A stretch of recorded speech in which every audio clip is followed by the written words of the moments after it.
नमस्कार दोस्तों, स्वागत है आप सभी का हमारे यूट्यूब चैनल में। तो देखिए एसएससी जीडी एग्ज़ाम 2021 का आज आपका 8 दिसंबर फर्स्ट शिफ्ट का एग्ज़ाम समाप्त हो गया है। और इस वीडियो में आपके लिए शिफ्ट में जितने भी क्वेश्चन पूछे गए थे उन सभी क्वेश्चनों का 100% रियल एनालिसिस लेकर आया हूँ। तो देखिए दोस्तों, वीडियो काफ़ी इंपॉर्टेंट है उन सभी के लिए जिनका भी एसएससी जीडी का एग्ज़ाम आगे होने वाला है। क्योंकि दोस्तों इस वीडियो को देखने से एक तो आपको एग्ज़ाम के लेवल का पता चलेगा, दूसरा एग्जाम में किस किस टॉपिक से क्वेश्चन पूछे आ रहे हैं इसका पता चलेगा, और तीसरी सबसे इम्पोर्टेंट चीज़, अब आपकी परीक्षा में क्वेश्चन रिपीट होने लगे हैं।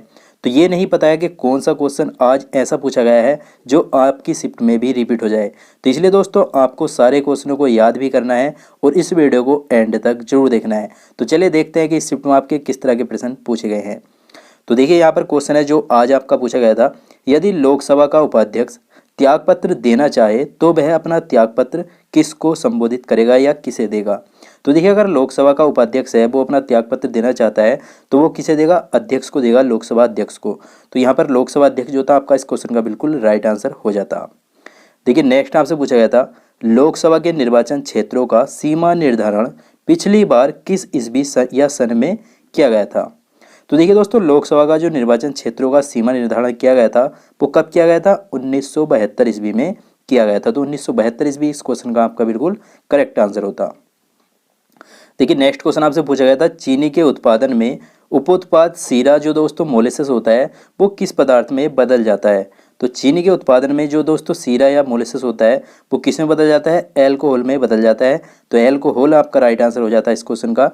नेक्स्ट देखिए आपसे पूछा गया था, पेनिसिलिन किससे जो है तैयार की जाती है।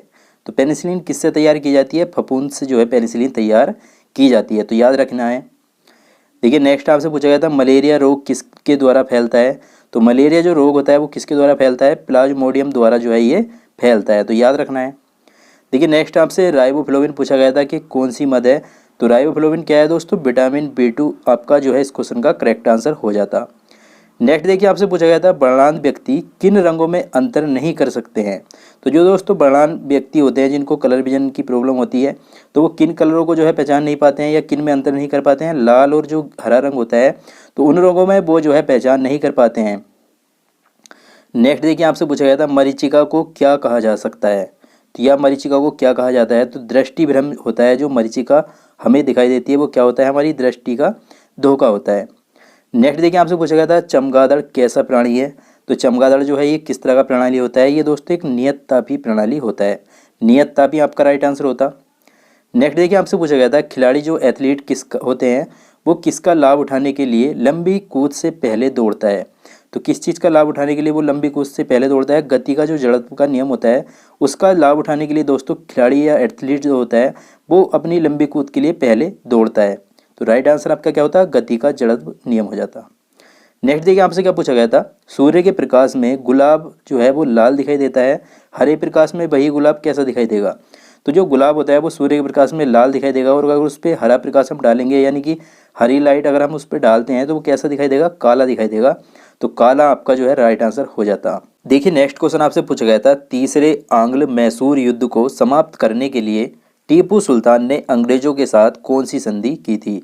तो देखिए जो तीसरा आंग्ल मैसूर युद्ध था उसको समाप्त करने के लिए टीपू सुल्तान ने अंग्रेजों के साथ कौन सी संधि की थी, श्रीरंगपट्टनम की संधि की थी।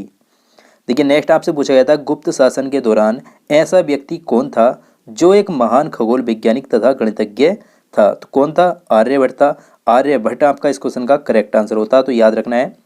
देखिए नेक्स्ट आपसे क्या पूछा गया था, विधि के अनुसार लोगों तथा सरकार द्वारा स्वीकार की गई मुद्रा को क्या कहते हैं। तो वैध मुद्रा होती है जो विधि के अनुसार लोगों तथा सरकार के द्वारा स्वीकार की जाती है। तो वैध मुद्रा आपका राइट आंसर हो जाता है इस क्वेश्चन का। नेक्स्ट देखिए आपसे पूछा गया था, उस स्थिति को क्या कहते हैं जिसमें बहुत सी फर्में एक जैसे माल का उत्पादन करती हैं। तो जिस स्थिति में बहुत सी फर्में होती हैं वो एक जैसे माल का उत्पादन करती हैं उसको क्या कहा जाता है, पूर्ण प्रतियोगिता कहा जाता है। देखिए नेक्स्ट क्वेश्चन आपसे पूछा गया था, अमाशय रस में कौन सा अम्ल होता है। तो कौन सा अम्ल होता है, हाइड्रोक्लोरिक अम्ल होता है। राइट आंसर आपका ये होता। देखिए नेक्स्ट पूछा गया था, कौन सा पदार्थ मानव शरीर में सबसे अधिक कठोर होता है। तो मानव शरीर में जो सबसे अधिक कठोर पदार्थ होता है कौन सा होता है, दंत बल्क होता है या इनवल होता है। देखिए नेक्स्ट पूछा गया था, अरुणाचल प्रदेश की अंतर्राष्ट्रीय जो सीमाएं हैं वो कितने देशों से मिलती हैं। तो 3 देशों से मिलती हैं। तो 3 देश आपका राइट आंसर होता।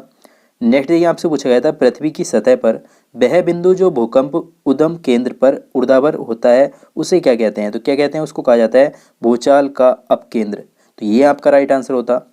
नेक्स्ट देखिए आपसे पूछा गया था वे पहाड़ियाँ कौन सी हैं जो पूर्वी और पश्चिमी घाटों को जोड़ती हैं? तो कौन सी ऐसी पहाड़ियाँ जो पूर्वी और पश्चिमी इन दोनों घाटों को जोड़ती हैं? नीलगिरी की जो पहाड़ियाँ हैं ये क्या है? ये पूर्वी और पश्चिमी घाटों को जोड़ती हैं। नेक्स्ट आपसे पूछा गया था किस लेखक को हाफ ए लाइफ पुस्तक के लिए बुकर पुरस्कार मिला? तो हाफ ए लाइफ पुस्तक के लिए बुकर पुरस्कार किसको दिया गया था? BS नायपॉल को दिया गया था। अब क्वेश्चन आपसे घुमा के ये पूछेगा कि हाफ ए लाइफ जो पुस्तक है इसके लेखक कौन है? तो याद रखेंगे BS नायपॉल ही हैं। नेक्स्ट क्वेश्चन देखिए आपसे पूछा गया था किस प्रथम भारतीय फिल्म सितारे की मोम की प्रतिमा लंदन में मैडम तुस्ताद गैलरी में स्थापित की गई थी?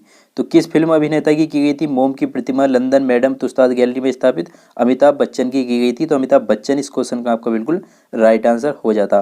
देखिए नेक्स्ट कुछ क्वेश्चन रीजनिंग से मिले हैं तो इनको भी देख लीजिए, इनसे आपको एग्जाम में काफ़ी हेल्प मिलेगी क्योंकि दोस्तों इसी पैटर्न पर जो है आपके रीजनिंग के क्वेश्चन पूछ रहा है। तो चलिए देखते हैं इसको कैसे क्या है ये क्वेश्चन। तो देखिए अगर आप यहाँ पर देखें तो 12:30 है, उसके बाद समानुपात 18 क्वेश्चन मार्क। तो यहाँ पर क्वेश्चन मार्क के स्थान पर बताना है कि क्या आएगा। तो सबसे पहले देखते हैं हम कि 12 से ये 30 किस तरह से आया है। चलिए देखते हैं। देखिए सबसे पहले 12 की मल्टीप्लाई 2 से करेंगे तो हो जाएगा 24 और इसमें क्या क्या है 12 को इन्होंने 2 से डिवाइड कर दिया तो आ जाएगा 6 और 6 के क्या है इस 24 में ऐड कर दिया तो ये 30 यहाँ पर इस तरह से इनका आ गया। अब 18 में भी इसी तरह से करना होगा।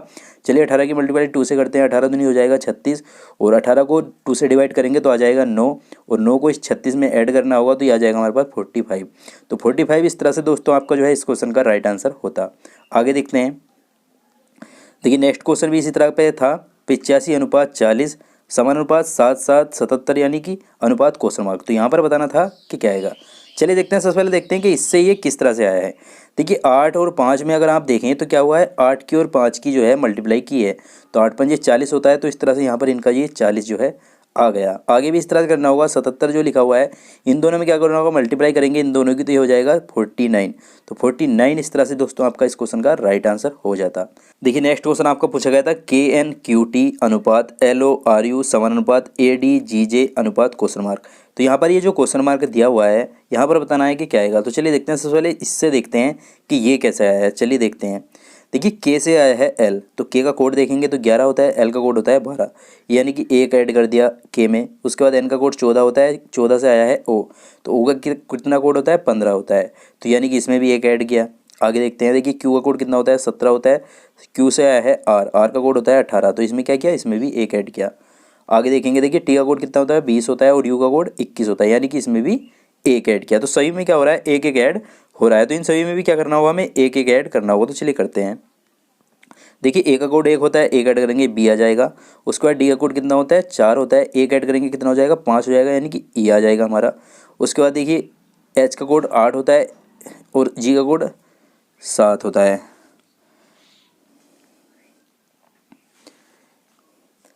उसके बाद देखिए G का कोड 7 होता है और 7 में 1 ऐड करेंगे हो जाएगा 8 यानी कि हमारा H आ जाएगा।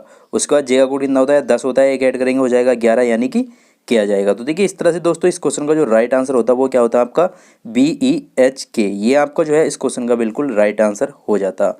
तो दोस्तों आज की इस वीडियो में बस मुझे यही सारे क्वेश्चन मिल पाए थे। तो उम्मीद करूंगा दोस्तों आपको वीडियो पसंद आया होगा। अगर दोस्तों आपको वीडियो पसंद आया है तो इस वीडियो को लाइक जरूर कीजिएगा, शेयर कीजिएगा अपने दोस्तों के साथ ताकि फ्रेंड उनकी भी थोड़ी सी हेल्प हो सके।